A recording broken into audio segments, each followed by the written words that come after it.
Assalamualaikum warahmatullahi wabarakatuh. Perkenalkan, nama saya Erina, NIM 2123024627, Prodi PGSD kelompok 4. Di sini saya akan menjawab pertanyaan ulangan tengah semester dari dosen Ibu Istiqomah Hafid M.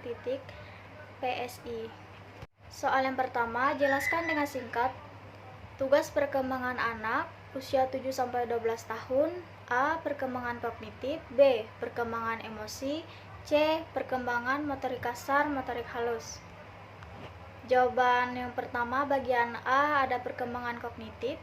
Kemampuan kognitif adalah suatu kemampuan yang menulis individu, yang dimana kemampuan ini berkaitan dengan segala hal kegiatan mental atau otak.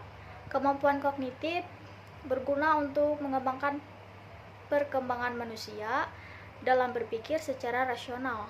Contoh kegiatan atau aktivitas yang membutuhkan kognitif adalah belajar. Jawaban pertama, bagian B, ada perkembangan emosi. Perkembangan emosi mengacu pada reaksi anak terhadap berbagai perasaan yang dialami setiap hari dan membawa pengaruh besar terhadap cara pandang, penyelesaian masalah, mengambil keputusan, tingkah laku, dan menikmati hidup sebagai dewasa kelak. Bagian C, ada perkembangan motorik kasar dan motorik halus. Perkembangan motorik halus memungkinkan anak selalu melakukan berbagai aktivitas seperti menulis, menggambar, dan mengambil minuman dan makanan. Sedangkan sementara itu kemampuan motorik kasar membuat pergerakan otot-otot besar seperti tungkai, lengan, dan otot-otot tubuh. Soal yang kedua, kasus Doni, anak yang berusia 6 tahun, ketika masuk ke sekolah dasar di tahun ketiga, Doni sering menolak mengerjakan soal yang diberikan oleh ibu dan bapak guru.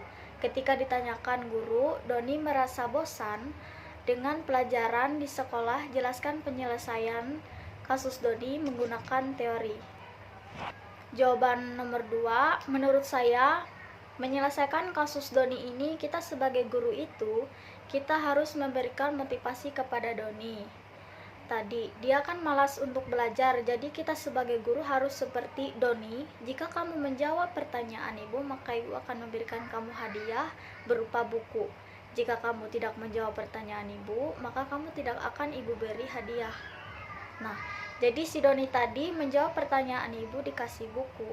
Jadi intinya kita tuh merubah perilaku Doni tadi. Jadi kita harus memberikan semangat untuk Doni belajar agar Doni lebih semangat lagi untuk belajar.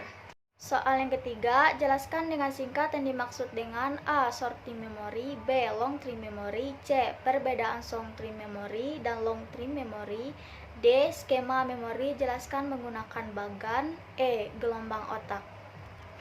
Jawaban nomor 3, bagian A, ada short term memory. Short term memory juga dikenal sebagai memori primer atau aktif yang kapasitas untuk penyimpanan sejumlah kecil informasi dalam pikiran dan membuat tersedia waktu yang singkat. Short term memory sangat singkat ketika ingatan jangka pendek tidak dilatih atau dipelihara secara aktif. Ingatan itu hanya bertahan beberapa detik. Jawaban nomor 3, bagian B, ada long term memory.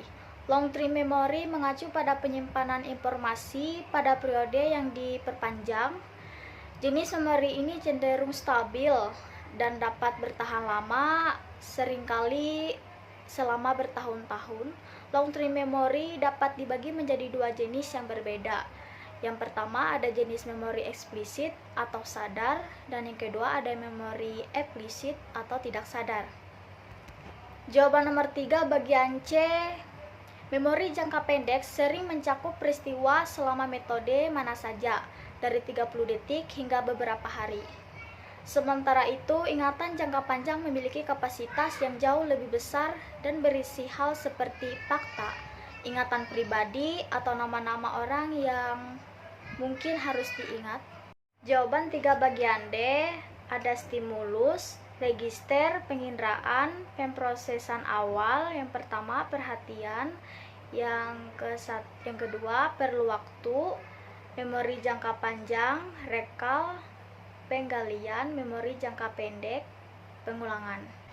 Jawaban nomor 3, bagian E, ada gelombang otak. Gelombang ini dapat diukur melalui frekuensi dan metode, di mana setiap gelombang memiliki fungsinya masing-masing dan akan mempengaruhi pola aktivitas otak dan perilaku yang dihasilkan. Soal yang keempat, jelaskan mengapa anak usia masuk SD minimal 7 tahun dengan menggunakan teori. Jawaban nomor 4, pada usia 7 tahun, anak dianggap paling siap secara fisik untuk diam di kelas sampai siang. Gerakan motorik, anak lebih bagus, otot dan sarafnya juga sudah terbentuk untuk memegang pensil misalnya. Anak sudah lebih mampu jika harus menulis sendiri tanpa bantuan orang dewasa. Sementara usia kurang 7 tahun terkadang belum siap karena anak-anak usia ini masih suka bermain.